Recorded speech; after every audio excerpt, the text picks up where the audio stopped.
Tell me when. We're the Vampires, Hollywood Vampires on Twitter, Periscope chat. And you sent some questions and we have some answers. They might not be the right ones, but they're answers. How did you come up with the name of the band? Asked Holly DeRocher 03. The name of the band is from a drinking club that used to be in Los Angeles at the Rainbow.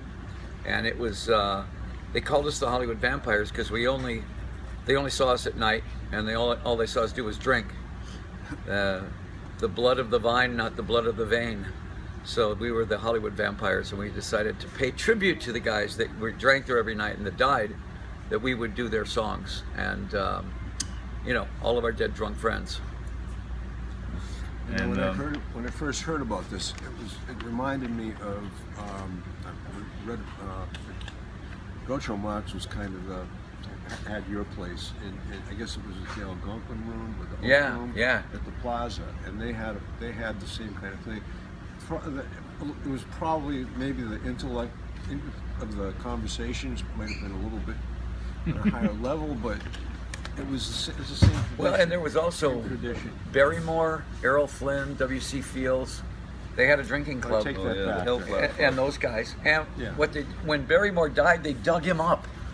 And they put his body in the chair, and they all took a drink to him. They all toasted him, and that gave us the idea for the, you know, Dead Drunk Friends. Johnny, Enoch asks, how did Christopher Lee end up on the album? Boy, what an honor it is to have Christopher on the album. Christopher and I worked together on a film called Sleepy Hollow, and instantly sort of got along. And you know, obviously I'd been a huge admirer of Christopher's, you know, long, extensive. I think his work. You know, I think he has more film credits than anyone else in history.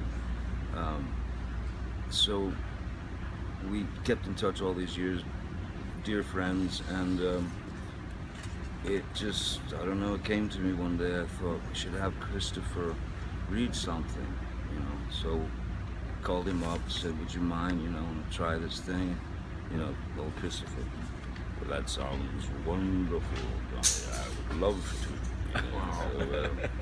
So we sent somebody over to record him, and he was you know, he was brilliant, and I believe that's the last piece of work that Christopher did.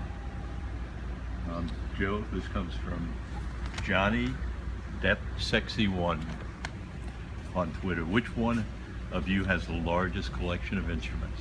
You or Johnny? I thought it was going to go a different way. I thought that was going a whole different Me place. too. I thought that was a Hemingway Fitzgerald thing.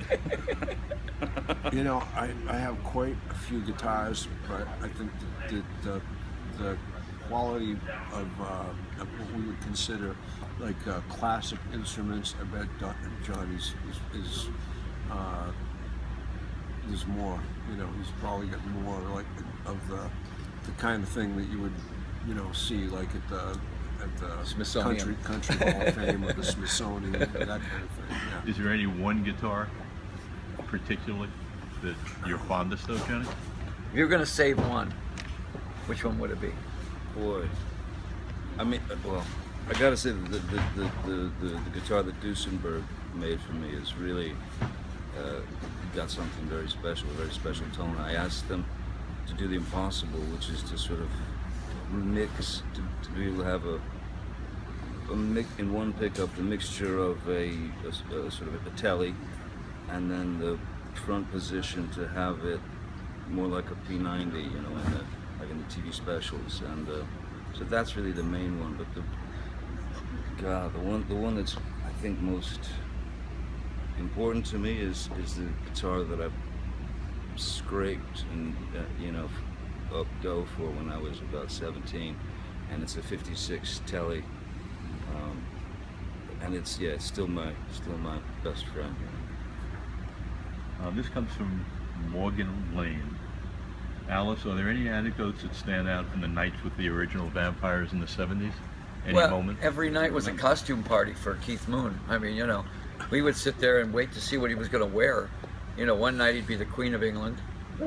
you know. But I'm not just talking about a little bit, full A out, little bit. you know, with the big dress, you know, and this wave, you know. And the next night he would come as Adolf Hitler in a full costume in a sidecar with a guy driving Come him. on.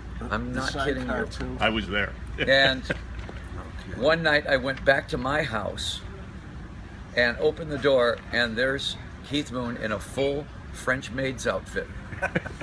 And he said, "Oh, Mr. Cooper, I've done the whole room, and I have dusted everything, and it's." I said, yeah, we had to keep reminding ourselves, this is the greatest drummer of all time. Just keep telling yourself, he's the greatest drummer of all time. So most of the anecdotes revolved around Keith Moon, because he was the court jester. He was basically the court jester. Joe, will the Hollywood Vampires be having a world tour? Asked Jerry Boo. Well, I think that we've just been kind of taking it literally day by day. I mean, we got, as far as I know, this gig was offered to us in Rio at the festival, you know, which they do every year, and then we felt to make it really be as good as it could be, do a couple of warm-up dates in a small club. I mean, it really is the best way to do it. And fortunately, we were able to organize that. I mean, due to our incredible manager here, Mr. Shep, and you know, pulling that together. I mean, the whole thing just at this level, pulling everybody together schedule-wise had to be like one of the most intense things. I mean, using every bit of skill that you have. And but anyway, doing those 2 dates, you know, here in the hometown of the Vamp. I mean, you know, literally two storefronts down from the Rainbow. There's a lot of connection there. And anyway, doing those dates, and then doing the Rio date, and we're hoping. And as we speak, we get phone calls, and I just found out we've got something brewing next November. I don't know if I can say it yet, but yeah, I hope. I think I'm speaking for the three of us that we can pull it together to do more dates. You know. Definitely. I love this question from S.G. Guarini. What do you think John Lennon or Keith Moon would say about the album? Well, John would say Paul would do it better. John would say, "Oh, it's great, man, but Paul would have done it better," and which is true. Even though Paul's on one of the songs, John was. You know, the funny thing about these two was if you said something about John to Paul, Paul would get up and walk away. If you said something about Paul to John, he might take a swing at you. They were allowed to argue all day at each other, but you weren't allowed to talk about the other guy, because they were fierce friends about that. You know, they were only allowed to be at each other's throat. You know, I mean, I think they would really like, but I think that if they would be here playing is what it would be. I mean, they would be on stage going, "You're not doing this album without me. You're not doing this show without me." Those guys love to be on stage. They love being on albums. I mean, that's what they live for. This is from UK Smith 2020. You guys have the dream band now. What would be your dream venue for you guys to play in? Is there a dream, Joe? Any place with at least 10 people in the front row. I don't know.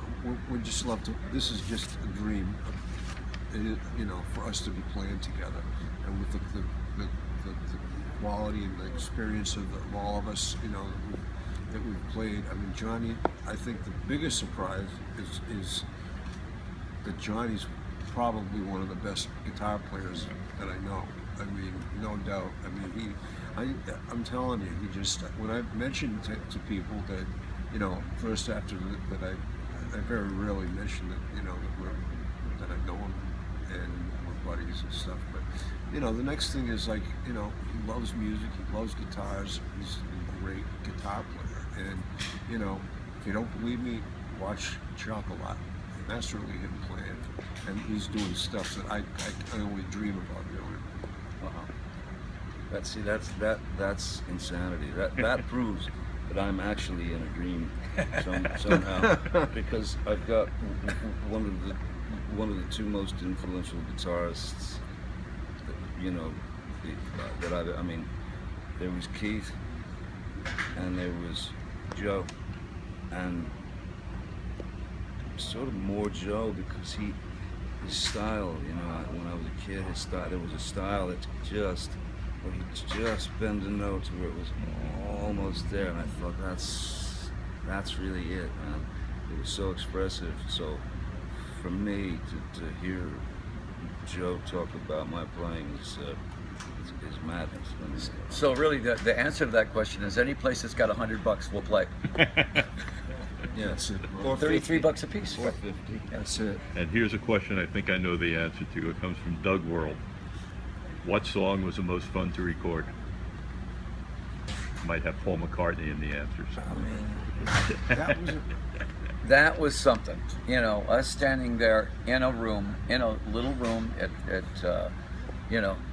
Johnny's house, running over songs, blah, blah, blah, going through things, and Sir Paul walks in and sits down at the piano, like, okay guys, let's go, and starts playing piano, and we start jumping in on it, and we took 5 cuts of it live, and it was done.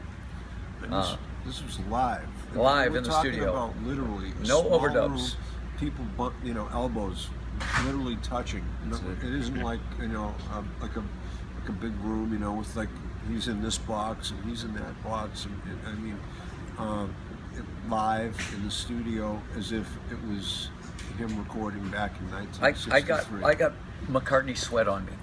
Yeah. I went, Oh, yeah. One of my fondest memories that I know, I mean, is seared onto my brain, and I would take, with me until I turn into smoke, is looking over at Alice as we're doing the song, and Paul's playing the piano and singing. I looked over at Alice, and he goes. I was like, and I looked over at Joe, and Joe just playing, looks up at me, and goes, and I'm doing the same thing. We're all like There's 3 of us. dumbstruck. It was like talk about an ego leveler. I mean, we all have our places in our in our fields, but Paul in the room, all of a sudden it's like Sir Paul, and for us it was a magic moment. And our last question for 3.5 today moments. from Camellia. Your album came out today, The Hollywood Vampires. Why did you choose a book for the cover? I like the idea of it being an old record of the Hollywood Vampires that somebody just dug up and found. And it was sort of the history of the Hollywood Vampires, and you haven't even opened it yet. Just the cover alone tells you what's inside. There's a lot of stuff in there, a lot of memories, a lot of things that are going on, and the mystery of it. Who are they? What are they? How'd they get to that? It just had that nice old feeling, and that's what the music has. It's got that nice, warm rock and roll feeling that the 60s and 70s had. That's kind of missing a little bit today.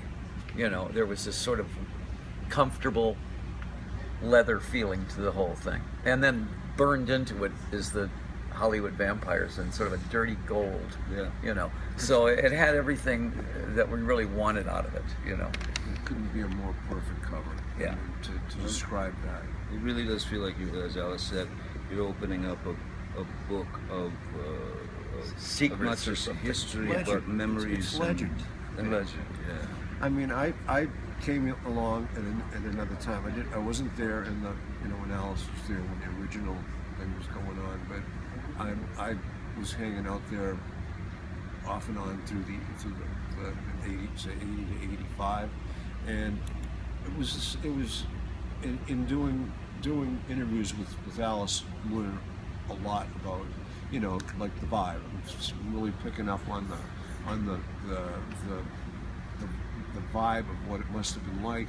And in the 80s, people would say, well, that's where Jimmy would sit, that's where Alice would sit, that's where Keith would sit, that's where, and and of all the things that have changed over the years, you know, in the music business and all over the places, it seemed to have the same.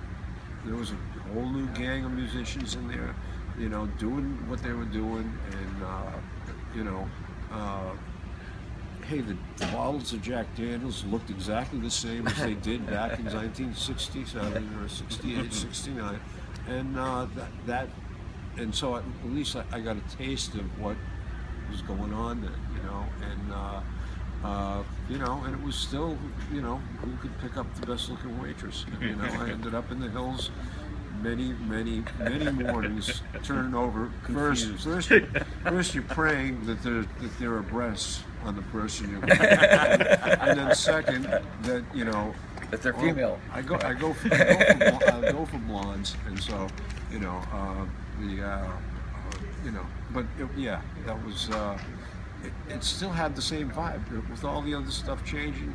It's amazing that it was still. It still feels like felt the same. 70s when you walk in there. Yeah. It still has that 70s thing. Hey, you know what? We love Twitter, love Periscopes, but we love rehearsal even more, don't we? We just love rehearsal. I do. Yeah, oh yeah, I love it's one of my rehearsal. favorite things. So we gotta go. Back to rehearsal.